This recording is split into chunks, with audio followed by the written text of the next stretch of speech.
ఏంటంటే every year కూడా ఒక క్యాలెండర్ మీద మా లెక్చరర్స్ అందరి ఫోటోతో ఒక కొటేషన్తో ఒక క్యాలెండర్ని సార్ రిలీజ్ చేయడం అనేది చాలా హ్యాపీయెస్ట్ అనమాట. ఇంకా మాకు లెక్చరర్స్ ఏంటంటే టీచింగ్ చేస్తున్నప్పుడు స్టూడెంట్స్ నుంచి వచ్చేటటువంటి అది ఒక రకమైన ఆనందం వాళ్ళు వింటూ ఉంటే, ప్లస్ మేనేజ్మెంట్ అర్థం చేసుకొని మమ్మల్ని ఈ విధంగా మమ్మల్ని సంతోషపెడుతూ ముందుకు తీసుకెళ్ళడం అనేది ఇంకొకటి గుర్తుంచుకోవాల్సిన విషయం.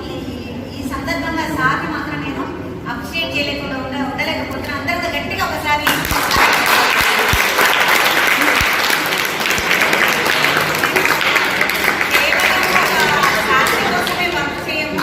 మేనేజ్మెంట్ అభిమానం అనేది మేము కోరుకుంటామండి లెక్చరర్స్గా. నాకు అసలు రిటైర్మెంట్ తీసుకోవాలని చెప్పి ఎవరి అని అనుకుంటున్నా కానీ మేడం రావాలి అనేసరికి సార్ మీద అభిమానంతో, కాలేజ్ చేసినటువంటి అభిమానంతో నేను రాకుండా ఉండలేకపోతున్నా sir. Next 5 years okay sir. భగవంతుడు నాకు శక్తి ఇచ్చినంత సేపు మన కాలేజ్ కోసం నేను వర్క్ చేస్తూనే ఉంటాను. నేను నో అనేది అనలేను. అంటే మీలాంటి డైరెక్టర్స్ కింద మాలాంటి లెక్చరర్స్ పనిచేయడం కూడా ఒక వరంగానే భావిస్తాం మేము. నేను ఇంకా ముందుకు వెళ్ళిపోతాము ఈ విధంగానే.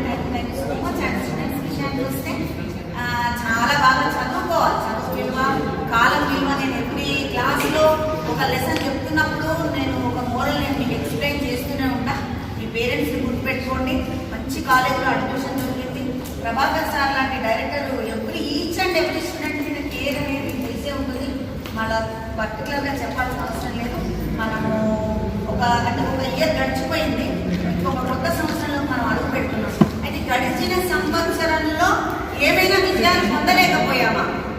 నెక్స్ట్ ఇయర్లో దాన్ని ఒక ఛాలెంజ్గా తీసుకొని ఆ విజయాన్ని మనం చేకూర్చుకోవాలి. అంతేకాకుండా ఏదైనా పొరపాట్లు చేసామా, ఆ పొరపాట్లను కూడా దాన్ని నెక్స్ట్ ఇయర్ని అలాంటి పొరపాటు జరగకుండా ముందుకు వెళ్ళిపోతూ ఒక సమాజంలో ఒక ఉన్నతమైనటువంటి స్థానంలో మిమ్మల్ని అందరినీ చూడాలని కోరుకుంటూ డైరెక్టర్ సార్కి అండ్ మీకు కూడా once again happy new year sir. Thank you. Thank you madam. Thank you.